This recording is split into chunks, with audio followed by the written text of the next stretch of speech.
حضرت سعید بن جبیر رحمۃ اللہ علیہ السلام فرماتے ہیں، ذوالحج کی پہلی 10 راتوں میں اپنے چراغ نہ بجھایا کرو، یعنی رات میں عبادت کیا کرو۔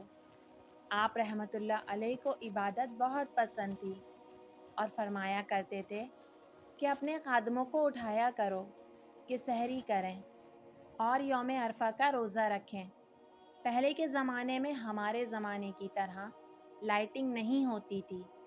ان دنوں میں روزانہ صرف ایک مرتبہ کسی بھی وقت باوضو حالت میں سورۃ الفجر کا پڑھنا افضل ہے، اور جو ایسا کرے گا اللہ پاک بروز قیامت اس کی بخشش فرمائیں گے اور اس کے لیے اس دن کوئی خوف نہ ہوگا۔